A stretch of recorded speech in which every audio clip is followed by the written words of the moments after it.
सिर्फ शादी हो जाने या करने से पत्नी को पति की संपत्ति में हक मिल जाता है, अधिकार मिल जाता है या मिल सकता है क्या?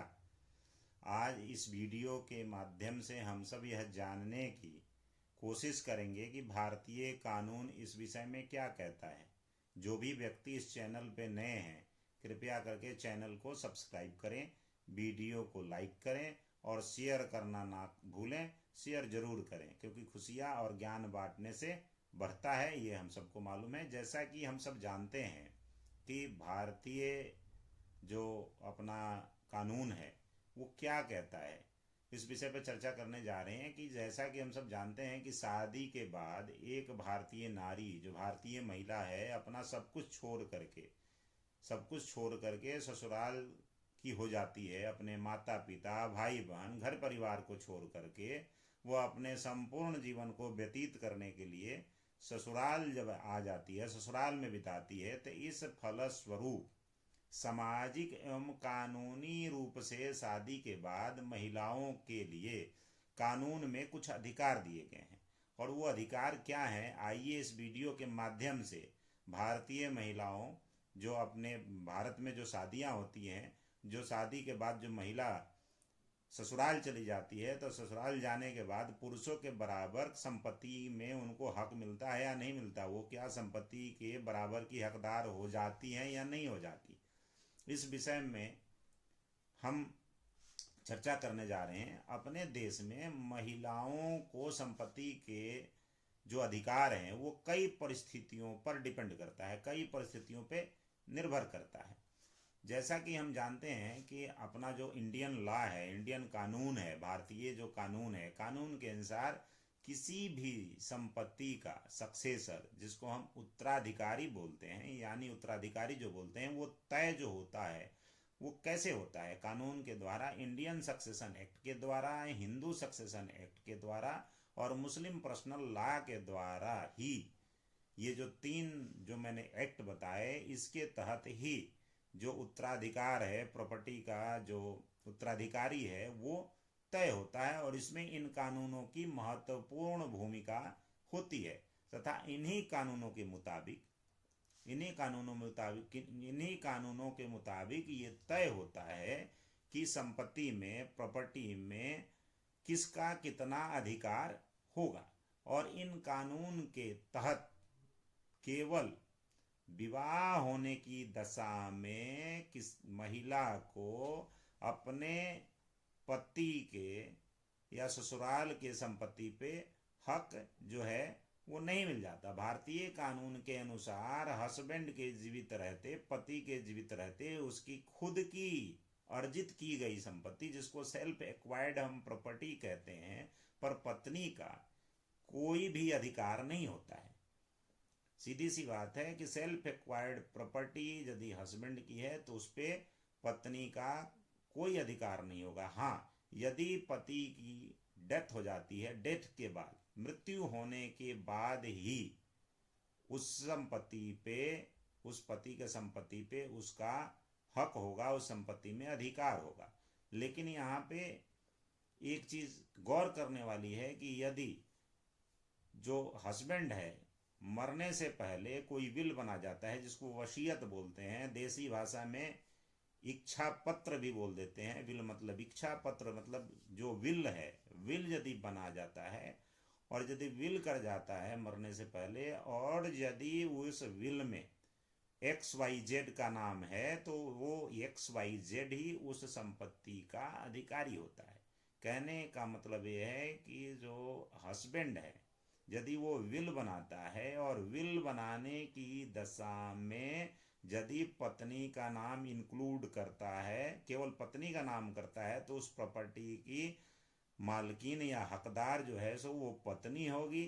और यदि उसमें पत्नी के साथ में कोई XYZ, राम श्याम घनश्याम का नाम जोड़ देता है, तो पत्नी के साथ में राम श्याम घनश्याम नामक जो व्यक्ति हैं वो उसके अधिकारी हो जाते हैं। या किसी रिलेटिव का नाम जोड़ दे, किसी फ्रेंड का नाम जोड़ दे, तो वो उसका हो जाता है।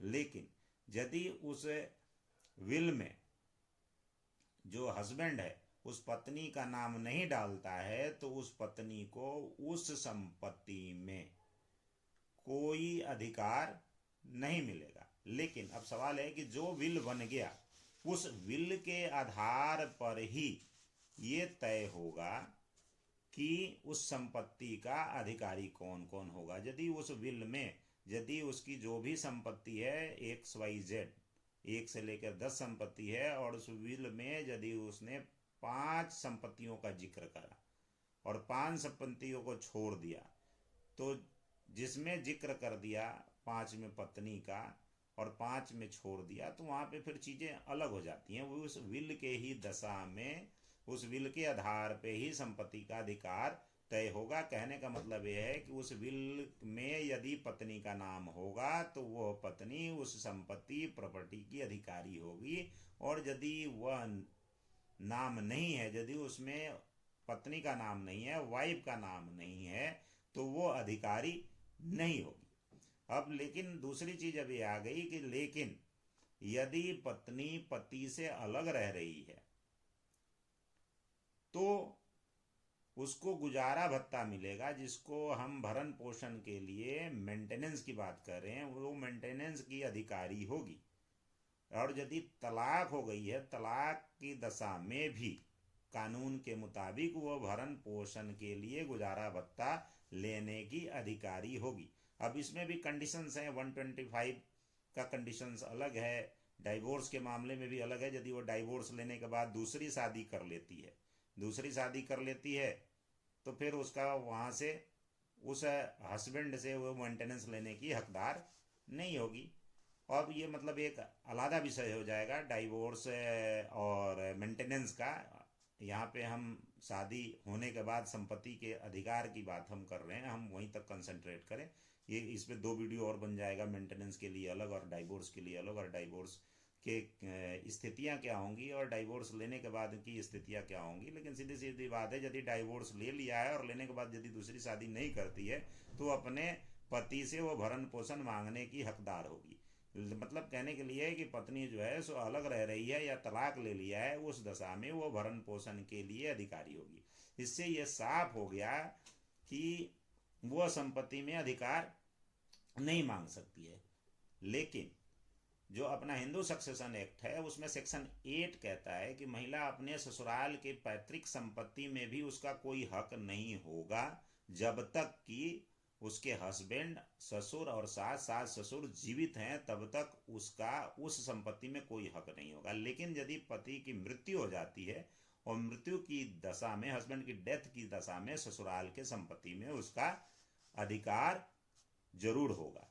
तो इस तरीके से हमने इस वीडियो में जाना कि सिर्फ शादी हो जाने या कर लेने से कोई भी महिला जो एक पत्नी के रूप में है, पति के संपत्ति में पुरुषों के बराबर, मतलब पुरुषों को कोई महिला पुरुषों के बराबर उस पार्टिकुलर प्रॉपर्टी में जहाँ जो ससुराल जाती है उसमें उसका कोई हक नहीं होता। हाँ, एक चीज़ जरूर है कि जहाँ से वो आई है, अपने मायके से आई है, तो उस संपत्ति में उसका हक बनता है। उस विषय पे हम किसी और दिन चर्चा कर लेंगे।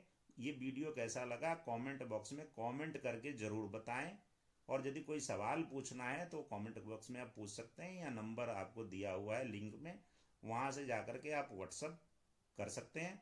आपने इस वीडियो को अंत तक देखा उसके लिए बहुत बहुत धन्यवाद। जो भी लोग चैनल पे नए हैं, चैनल को सब्सक्राइब करना ना भूलें, वीडियो को शेयर ज़रूर करें, वीडियो को लाइक करें, और ऐसी ही वीडियो आपको लगातार मिलती रहेंगी। आपने इस वीडियो को अंत तक देखा इसके लिए आपका बहुत बहुत धन्यवाद। जय हिंद, जय भारत।